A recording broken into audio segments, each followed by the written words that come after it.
Welcome to Magnificent Living Today. Are you living a life of optimal health? Do you want to make changes in your life? Do you need help setting and achieving goals? Are you ready to reform and reshape your mind, body, and spirit? Are you looking for more balance in your life? Many of us are thinking about starting a better lifestyle program, both for ourselves and or our family. We all know how difficult it can be to motivate others when we ourselves are not motivated. Sometimes we all need a little help reaching our goals. And that's why Magnificent Living Today is here for you.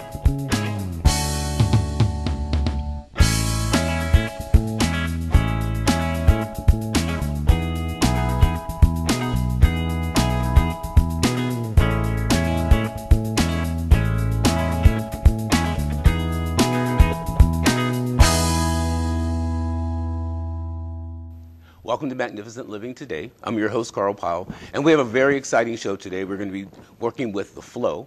I have a special guest, Alexis Scott, here with me today. Hi. Welcome, Alexis. Thank you. Alexis, tell us a little bit about yourself. Well, my name is Alexis Scott, as you said, and I have a company called Real Food for the Soul, LLC. And what I do is I help people authentically live the best life that they can. And I do that through spirit. I do that through their, what I call primary food. And the primary food is every other aspect of their life besides the food that's on their plate. And then there's the food that's on their plate. So we work with all of it and helping people just balance and cultivate an awareness of who and what they are. So that's basically what I do. And I love it. It's like a natural, it's a natural progression of who I am and who spirit is coming through me. So that's basically it. So you go through, you're going with the flow all the time because that's what your business is. And teaching other people how to find that flow within themselves. Yeah. And the flow is hard to find. The flow, in my opinion, is faith, love, optimism, and wisdom. So we'll be back in a moment, and we're going to discuss the flow, and then I'll be back with Mr. Motivator, so don't go anywhere. We'll be back soon.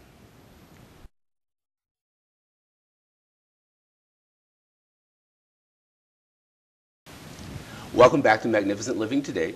We're going to start first with Mr. Motivator. And Mr. Motivator, our step today is being patient. And it's being patient with yourself and being patient with all of the things around you. As the holiday season approaches us, patience becomes less of a virtue than it is in our normal everyday life. So what we have to learn is that throughout the holidays, what we really need to do is find that patience. And that patience is going to help carry you through to the goals that you hope to achieve in 2012. What I'd like to do this week also is start setting our New Year's resolution, because it's very easy to say I'll start my New Year's resolution in January. But by January, if you've decided to lose weight and you say, oh, I'm just going to wait until January to start changing my eating habits, it's like saying I'm going to quit smoking, but I'll smoke 2 packs of cigarettes instead of 1, and then thinking that's going to help me achieve my goal when I get there in January. So let's start talking about goal setting and why that's important. I think goal setting is important because when you don't have something to focus on, you flounder. You tend to flounder. When you have a focus on something, that means all your energy is going to go towards that goal. And so the more energy that you put into something, the easier it comes about. So you really have to stay focused in order to manifest. That's the way it works. So I think the hardest part for most people is finding, defining, and then finding steps to that goal. So for myself, when I talk about fitness with people, I always tell them the first thing that you have to do is you have to find the goal and then decide what is the reason why I want to achieve this goal. And I think there are a lot of goal busters. And one of the goal busters is being around people that are not supportive. One of the goal busters is not documenting or journaling what you're doing as you do it. Because as you watch your progress, there's going to be some big steps and there's going to be some small steps. That's when that patience comes in. So when you talk to one of your clients and they come in and they say, I want to lose weight, what is the first thing you help them do to help them define that goal? Well, one of the first things that we do is I have a goal sheet for them. So I ask them for 3 goals that they want to meet in the next 3 months. My clients, by the way, I work with them from 6 months to a year because so much happens in your life, you know, within 6 months to a year. If we're just working together whenever you feel like seeing me, it's not going to happen. Right. So I'm there to support them. And so basically what I do is I set up the goals with them. And I ask them, what do you truly think that you can get accomplished within a month? And the most important thing is to take small, subtle steps, like eating, for instance. I don't completely give them a menu, from day one. I start with, chewing your food slower. Take your time. It's called a crowding out theory. Eat more vegetables instead of saying, don't eat this and don't eat that. Just eat more of the good stuff, and and make that a goal to easily begin to shift what you're trying to do. Because if you try to do it too abruptly, you're either not going to stay with it, you're going to slide back, and when you slide back, just get up, wipe yourself off, and begin again. And I think it's important here to point out that a goal is a dream with a timeline. Absolutely. And first, you have to dreamscape. You have to say, what do I feel inside of me and outside of me is possible? So if I weigh 500 pounds, probably it wouldn't be the best suggestion for me to come to you and tell you that I want to get down to 200 pounds and you to tell me, okay, well, we can get through that. Because what we really need to do is be realistic. Right. And when you're setting your goals, you have to really be realistic about where you are today. And people say, oh, I want to lose 50 pounds in 6 weeks. And I always tell them, well, you didn't gain that 50 pounds in 6 weeks. So how on earth do you expect to lose that 50 or 60 pounds in that same amount of time? I always say, how long it took you to get down the road, that's how long it's going to take you to get back up the road. And being patient and realizing that every step you take is important, and you will have backslides. There will be times when everything is going well, and then all of a sudden something happens in your life and it changes the way that you eat, it changes the way that you exercise, it changes basically the way that you live. So when we get to that point, when we get to the point where we've been working on our goal, and all of a sudden there comes a bump in the road, what advice will you give your clients in that situation? Well, when there's a bump in the road, like something goes on with their behavior, an emotional pull, I have to always get to the core of what their true source. What is the meaning of why you want to do what you want to do? When you get to that core, that's what your reminder is. And the more passionate and emotional that you feel about your goal, the more you'll get back up and wipe your feet off or whatever you've got to do. But basically, what I do is reiterate where we're going. If we have to modify something, let's modify it so that you can still, reach that goal. Now, a lot of times with people, something may be re-stimulated. They may see an old lover or something, and then they go on a binge of eating or what have you. But to remember that that's a re-stimulation of something that's still in your consciousness is really important, because that's where the journaling comes in. That's where writing to express yourself comes in, so that you can get it outside of yourself and not just keep it bottled up inside. And then it shows itself in ways of binging and, going on ways that your body needs to express yourself, or your emotions and your spirit need to express themselves. So, yeah, and it's important to realize that your emotions play so much into your eating, because people live around emotional eating. And as the holidays approach, that's one thing that you and I have already discussed, is people go to holiday parties and they just can't seem to make their way through the holiday parties. And we discussed this last night, and it was kind of interesting. You said that the holidays start with Halloween.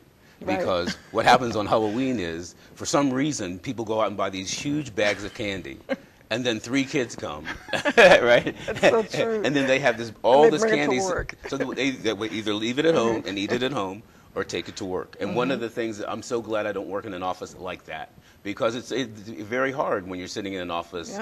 You might be a little bit bored, and somebody brings in a cake, and someone brings in some cookies, and it turns into this snowball effect of the holidays. And by the end of the holidays, your snowball is bigger and bigger and bigger. Stomach is bigger exactly, your stomach is bigger and bigger.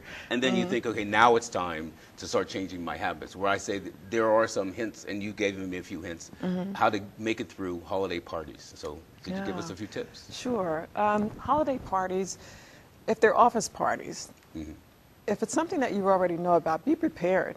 First of all, over the holidays overall, you have to be flexible. You got to be flexible, yet honor yourself.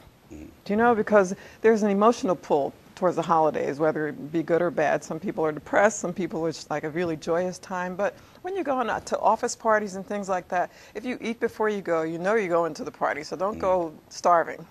Right. You know, and fill yourself up on bonbons and, you know, Or the hors cakes. d'oeuvres tend to have the most fat in them. That's Oh, what people have to absolutely. realize, that most of those hors d'oeuvres are oil laden or butter laden or extra salty. And or, yummy. Yeah, they're yummy. They're good. But you have to learn how to limit Exactly. and watch what you eat during those transactions. And what I always try to do is I try to fill my plate just once and then little by little eat, put my plate down for a little while, have some conversation, pick my plate back up and eat. And that way I've tracked. I know exactly that I've had one plate. Because nothing's worse than when they keep coming around and then you've completely lost track of how many you keep eating. how many of these you've had and how many egg rolls you had, and you just keep eating and you eat and you eat, and then 20 minutes later you're hungry again. Or 20 minutes later then they decide to serve you dinner. But you feel obligated to eat the dinner. Now you've got to the party, you know, if it's at your office party or your Christmas party, and the dinner shows up, we eat the dinner. That's what we do. So we have to find ways, I feel, to limit the hors d'oeuvre part of the meal and realize that your meal is coming. People make the mistake, I find a lot of times I watch people at the dinner table. Guys, I'm always watching people at the dinner table. And they'll overdo it with the bread. Right. And the bread will come out because they bring that out first. And they eat that bread, and then the meal comes, and they feel as though, for some reason, people have that mentality, it's been put on my plate, so I'll eat it. And I think the holidays is a very important time to remember that just because it's on your plate doesn't mean that you have to finish You still it. have the choice. So one of the things that you mentioned was you put your plate down and then you converse for a little while. Well, part of the whole nourishing of the season is because you're connecting with people, you're bonding, and sometimes you bond over food. Do you know, you do that when you go out to lunch with someone. Being mindful about what you're putting in your mouth is a very good way to start. You know, chew the food, chew it slowly, be present with it, really get into the texture while you're listening. You know, to someone else speak. And then, yes, go put your plate down and chew some more. Also, not drinking while you're eating. Drink before, drink after, but not during. When you drink during your food, it interrupts the digestive process. So you were talking about drinking water? Drinking water. Okay. I would say water. I mean, and you're going to have wine or something else, and still drink water behind that. Also, it'll help with the being inebriated or whatever. So to drink water prior to or after, and just like what you're saying, also when the actual meal comes, to add more vegetables if possible and less protein. So you're just taking your time. You're in good conversation. The whole digestive process works much better when you're relaxed and enjoying your food, rather than stuffing the food down your throat because you want more, or because you're hungry, or filling yourself up on the bread. And they also serve the liquids before the meal. Do you know? So once again, you might want to have one piece of bread or forego the bread altogether, which may be impossible for some. But if you can just take your time with that. Again, preparedness, just to recap, preparedness, drink before you eat and after you eat, not during. Also, be flexible with what you normally eat, or eat a meal before you go.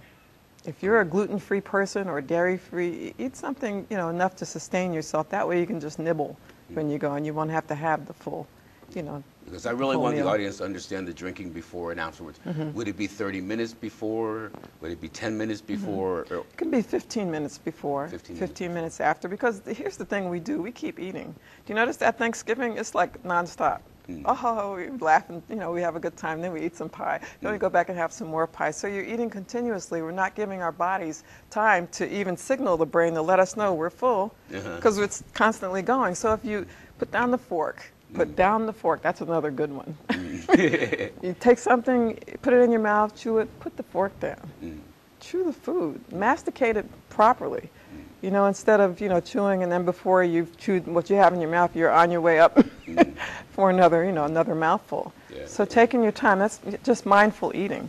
Even when you're not at a party, mindful eating. I always say that about breathing, is to tell people to luxuriate in your breath. Absolutely. And you should luxuriate in the food that you're eating.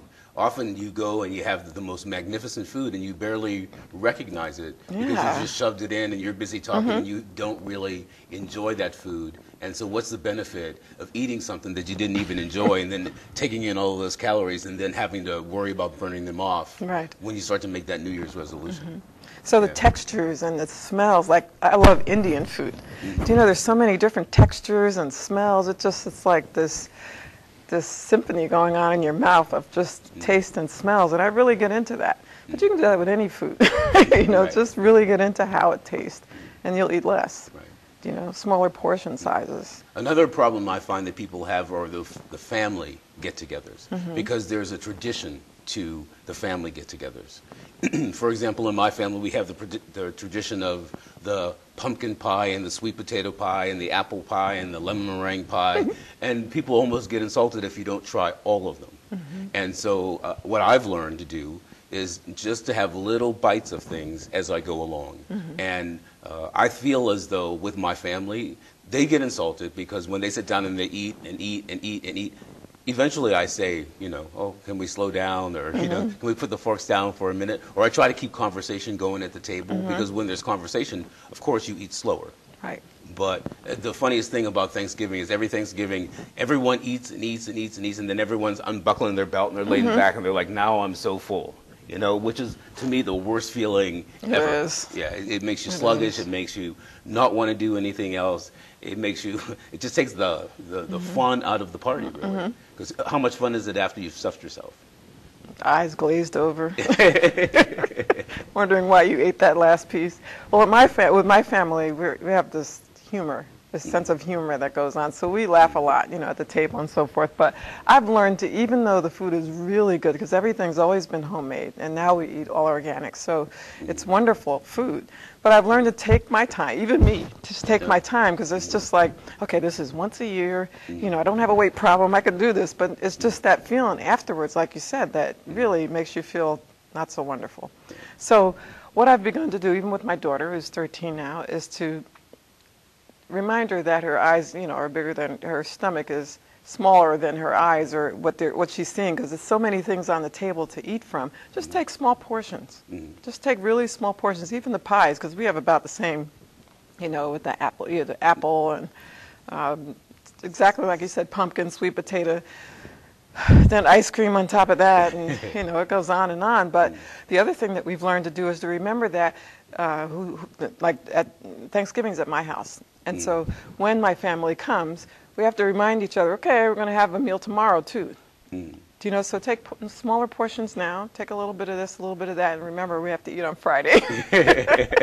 You know, so there's food left over. And a lot of people do that. They'll say, well, then I just won't eat tomorrow, which is also so unhealthy for your body, because it sets off all these different triggers. Metabolism. Yeah, your metabolism goes crazy, and actually you'll probably gain weight on Friday when you don't eat, opposed to Thursday when you did eat. And most people don't understand that when you don't eat, your metabolism slows down, because your metabolism thinks, oh my goodness, I'm not getting any food today, so I'm going to hold on to this fat and I'm going to hold on to these calories because I'm not going to get anything else today. So your body goes on alarm if you haven't, by noon, if you haven't eaten, your body's on alarm. It already thinks you're going to starve it, and so it starts holding on to things. And a lot of people don't realize that when they think, oh, I'll just skip breakfast tomorrow. No, breakfast is probably the most important meal of the day. The other piece really is honoring where you are in your life. As I said earlier, if you're dairy-free, if you're going dairy-free and you're just learning some things, even meat-free, you know, or you're going vegetarian and it's Thanksgiving, so there, of course there's going to be turkey or pheasant, whatever your family eats. Be honest about that, you know, and ask them to just support you in that. You know, I may not have this or that, but I'll definitely have more of this. Do you know, because you can eat as many vegetables, you know, as you want, depending on how they're cooked. Right, exactly. And what they're cooked in. But I think it's much better to be honorable and honor yourself, so that you don't, I mean, flexibility is one thing, where you're being flexible, but at the same time, honor the tradition, but honor yourself as well. You know? And it's hard, because I remember when I went to Argentina the first time, I wasn't eating meat. And Argentinian beef is the pride of Argentina. And people kept telling me over and over, eat, you know, try this beef, it's delicious, eat. And I was probably made it through the first 4 days, and my host, her assistant, pulled me aside and said it's an insult. They were insulted that I wouldn't eat the meat. And so I decided that if I wanted to get invited back, I'd just go ahead and I would eat the meat. And I have to admit that before my trip to Argentina, and that was the first one was 1993, I was a complete vegetarian, period. And since 1993, I eat meat. I eat just about everything. And what I learned from that experience is that I was being too hard on myself without any reason. There was no reason why I wasn't eating meat other than the people that I was with, or the circle of people that I chose to hang around with. They were all on this vegetarian kick, and I thought, okay, well, let me try this. What I had to learn as I started I call it the refeeding process, because I really started to eat real food, is just learn moderation.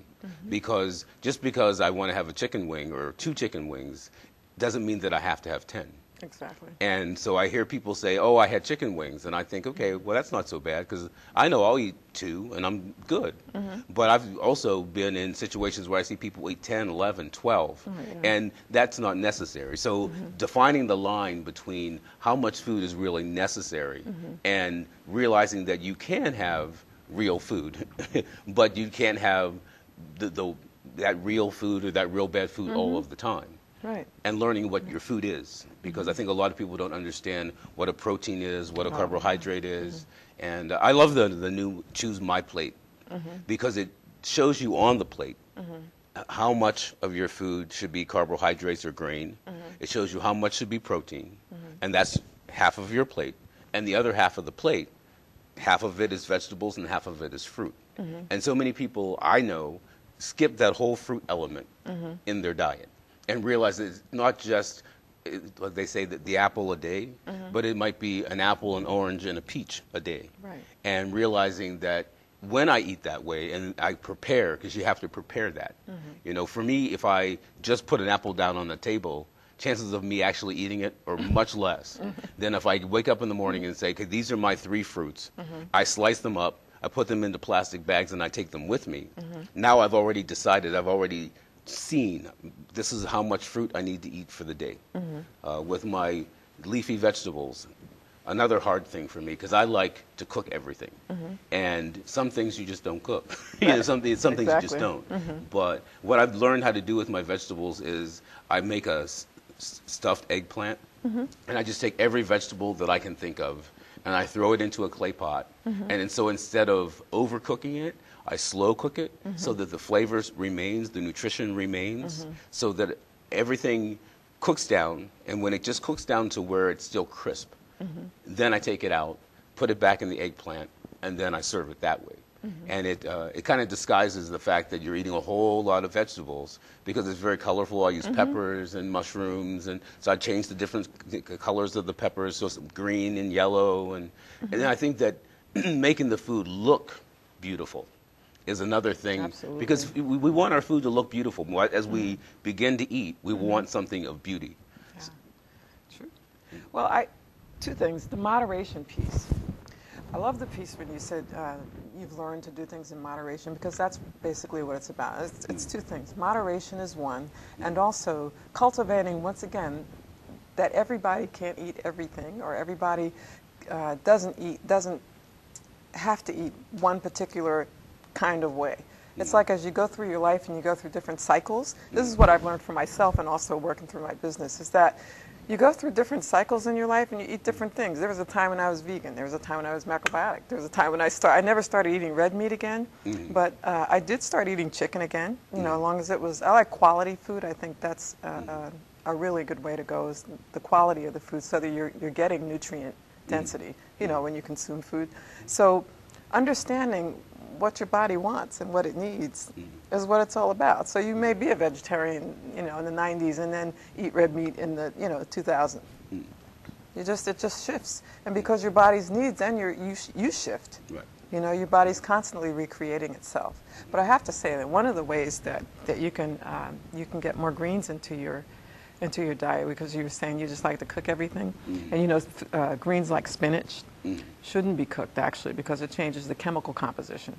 So if you do like a fresh tossed marinated spinach salad, you would love it, because it would disguise it, disguise the taste. You know, and you can also make smoothies and just throw greens in there. You know, so It's interesting that you talked about the spinach because I was trying to make a spinach salad interesting. And I was trying to think, okay, now for me, the part about eating spinach when it's raw is it has a little bit of bitterness to it. Right. And so I experimented. And the first salad that I made with spinach and tomatoes and walnuts. And then I used a light raspberry dressing. And I ate it, and I thought something was missing. And so the next time I made it, I changed it up, and I substituted the strawberries for the tomatoes. Oh, And good. so it That's still what was did it. colorful, but the sweetness of the strawberry took the bitterness out of the spinach, and it turned out to be more like a dessert salad. So, you know, when I fed it to my mother, that's the hard part, is getting her to eat her greens. You know, I'm like, Mom, you need to eat those greens. But I have to learn how to disguise them. Right. So that she oh, this is really good. But she was really into the flavor of the flavor. strawberries and the little bit of raspberry dressing that I put on. And I'm very gingerly about how I apply salad dressing. I think that's a lot. People will tell me, what did you have to eat today? And they'll say, oh, all I had was a salad. But you go to a salad bar and they have croutons and people pour a cup of salad dressing. That's not just a salad. That's so much more than just a salad. That's true. It's true. But there's a recipe that I have that you would love. It's spinach, cranberries, and walnuts with a nice raspberry dressing. Because as soon as you add the oxalic acid is what you're talking about in the spinach, and that comes out even more, even if it's wilted. You know, like if you just wilt it a little bit, like 10 minutes or 2 minutes, whatever. So it changes that, and that's what the acidity that you taste. So raw, you're getting all the benefit. You know, you're getting the benefit, but you can marinate it. You can marinate kale, and it'll be softer and taste interesting, like garlicky.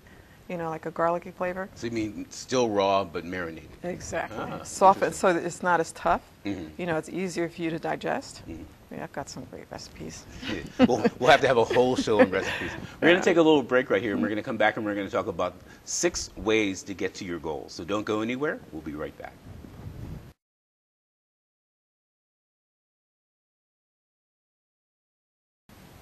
Welcome back to Magnificent Living Today. And because I'm going to be using these 6 questions throughout the next 6 weeks, I want to take my time, I'm going to read them and go through them, and then Alexis and I are going to discuss the questions themselves. So the first question is, what is your goal? Number 2 is, are you trying something or get rid of something? Number 3 is, why are you really doing this? Number 4, how can you incorporate this new goal or habit into your lifestyle? Number 5, what has worked in the past and what has not worked? Because generally, if you're trying to quit smoking or if you're trying to eat less or exercise more, you've tried to do this in the past. So sit down and think about what worked before and what didn't work, and then we'll discuss that a little bit later. And then number 6, and most important, how can you make that habit or goal your priority? So we're going to start with what in your definition, is a goal? A goal is, for me, and the way I see it, a goal is something that you'd like to achieve. It's an idea whose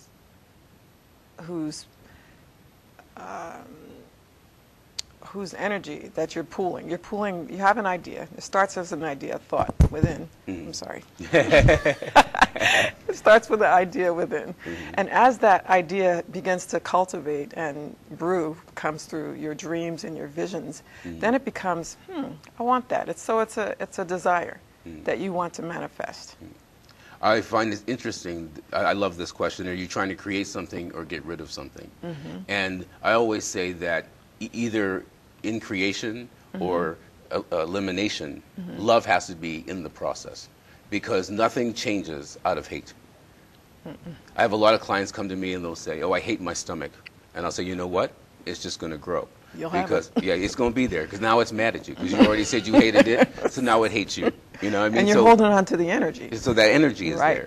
And whatever you focus on becomes your reality. Absolutely. And I think that you have to be really conscious of the energy you bring into your goal-setting process. Because you can come into it with a negative attitude, like this is something, and that's why I ask, why are you really doing this? This is something that I have to do because my doctor said so. Okay, your doctor said so, but far beyond that, the real reason that you want to do it is that you want to live. So when you start to think more about the moments that you spend with your family, the things that you want to do before you leave this earth, then you start to equate, why am I doing this in a different way? So it can't, I believe that it can't be because someone else told you to. If someone in your life is telling you constantly you're fat, you're fat, you're fat, you're fat, and you don't feel fat and you don't feel like you need to lose weight, but you decide to lose weight because that person told you to, chances are you will not lose that weight. And go ahead. And to piggyback on that, the reason why you won't lose the weight is because regardless of what someone tells you, it's your belief system about you.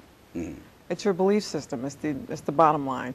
You can do affirmations till the cows come home, but if you don't believe that you can possibly achieve this, if it's not your belief that you can love yourself just the way you are before the changes happen, then you're not going to achieve the results that you want. You know, so the love piece is extremely important, and I try to incorporate that a lot in the sessions with my clients to let them know that if you are not loving yourself, you sitting here with me, you're kind of wasting your money, because that's where you have to start. You have to start loving you first, even if they're baby steps. You know, so getting to that goal of why you want to lose weight, is it because of what your parents said or what kids said when you were smaller, and that's still re-stimulated in your mind? Is it because, you know, your doctor's telling you you're pre-diabetic and you have to lose it? But do you really believe you can lose it? Do you really believe that you have to? And can you put your head into changing your belief system? Absolutely. Because whatever music we play in our head, that's what goes on all day long. So if you wake up to the beat of, oh, I can't do this, and I'm so down, and this isn't working, and I'll never lose weight, that song plays in your head all day long. So I always say, again, be very cautious of what you think, because your thoughts become your actions. And when you decide, and that's a decision, I'm going to get better. I'm going to live my most authentic life. And living your most authentic life, especially when it comes to health and wellness, is about taking care of yourself for yourself. And then learning that when you do that, people around you will change. I just started a program here in Laurel, Keep Moving Laurel, and it's about let's move and keep moving.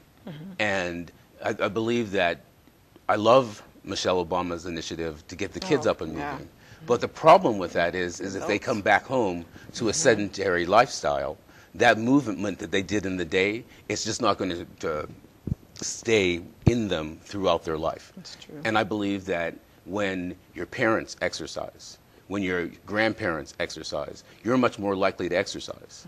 If your family changes the way they eat, like you said, you change the way that you feed your family, then your daughter, she's not regretting that you're not taking her to McDonald's, because that's the way she's learned to eat. And when she goes to McDonald's, that food would not even taste good to her. But it's all about training, but I believe it starts at the top. So I think the whole village has to change. And I think that that's the reason why Keep Moving Laurel is so important to me, because I think I want to change the whole village. Incorporating your habit into your lifestyle. There are lifestyle changes that have to happen. Have to. And so one of the things that people come to me with, and I would come to you with, because you're always talking about juicing this and juicing that, of the time necessary to fit that into my lifestyle. So can you give me some shortcuts? Sure. So one of the things that you have to start with is giving yourself permission. Because we could make excuses for dear life of why you can't fit it in, why you can't get up and exercise for 10 minutes in the morning, but you'll make time for other things like watching TV or, you know, the things that don't matter, and they're not on the way to your goal. So some of the things that you can do is, well, one of the things is that really assess your day. Where can you make some changes? Can you go to bed a little earlier? Can you go to bed, you know, can you get up a little earlier in the morning? If you wanted to start juicing, how could you do that? Like it's like cooking once and eating 2 or 3 times that same meal, like you were saying with your crock pot. You know, if you're a person that's very busy and you are coming home from work and you don't have time to make dinner every night, make it once, you know, and let it last a couple of days, or take it for lunch. You can do the same with juicing, since you mentioned juicing. You know, you can make a big, like quart of it, and just drink half of it one day and the other half the next day. Do you know? But there are ways to incorporate simple, subtle changes that have profound effects, like increasing your water intake. I can't tell you how many people have just looked at me completely Astonished. I just hit it again. But just astonished because they're so amazed at how they've changed because they're drinking more water. Oh, my skin looks different. Oh, yeah. you know, I feel better when I go to sleep. Well, water is 70% of your, your body. Right. You know, so it does a lot. It helps filter things. So there's changes that are very subtle that you can just begin to incorporate. And it takes like 30 days, they say, right, to change a habit, change the behavior? 21 exactly. Okay, 21. Plus 7 if you cheat here and there. So I mean, you know, you can still get through it. But when you see the smallest change, that's what inspires you to move on. And I'm writing a book, 21 Steps to Magnificent Living, and it's based on, it takes 21 days to change any habit or to form any new habit. And the first part of reading the book is just basically going through the 21 steps, and being patient is one of them, and learning how to be loving and forgiving. And those are the things that people have a hard time with, especially around their diet and their exercise. Be loving, because everything grows when love is the soil. And so when you prepare your garden and you're ready to grow, put down love first and say, okay, this is all going to come from love. And what grows from love is only going to be love. And so then you start to love the changes that you're making. That changes the whole dynamic of, oh my goodness, I have to do this. No, I love doing this. And so I just find that when you change the dynamic and you change the reasons why I'm doing this, and then finding that there are easier solutions, then we'll get down to what has worked for you and what hasn't worked for you in the past. And I see this a lot with smokers. They'll smoke, and then they'll always say, I'll do this, but first I'm going to have a cigarette. And I was helping one of my clients stop smoking. And it was basically just a discussion. There's nothing I can do to help you stop smoking. That has to really come from you. Right. But she said that was one of the things that she wanted to do. And I said to her, just start writing down each time you have a cigarette why you did it. And what she found out for her, in particular, is that the smoking was a procrastination tool. So whenever she didn't want to do the next thing, she would say, well, I'll have a cigarette and then I'll do. And so when you start to identify the reasons why you make those mistakes, or the reasons that you form those negative habits, until you identify the reason why. You know, for her, when she started to realize that she was just procrastinating, she says now, gee, I have 4 more hours in my day because I was spending 4 hours smoking. Smoking. Right, 4 hours a day smoking. Can you imagine? You know, when you only get 24. Right. Yeah, that's quite a bit of time. It really is. I like the way you so eloquently said the piece, just backtracking for a minute, about the foundation being love.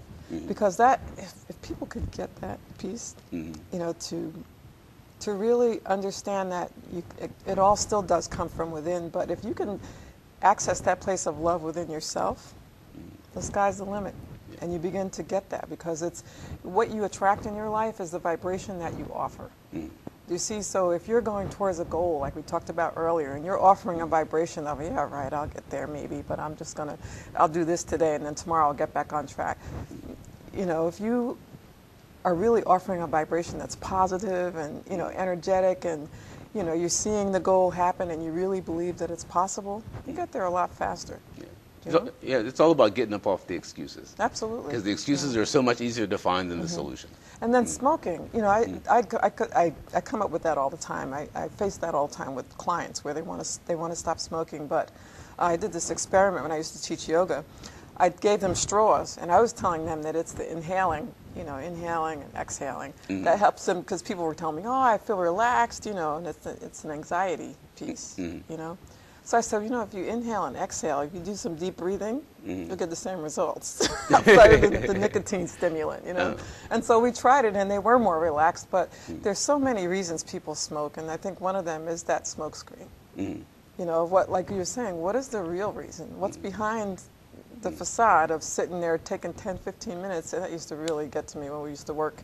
I used to work in an office environment. And there were some people who would take, you know, 15, 20 minutes several times a day, you know, to go out and smoke. You know, so.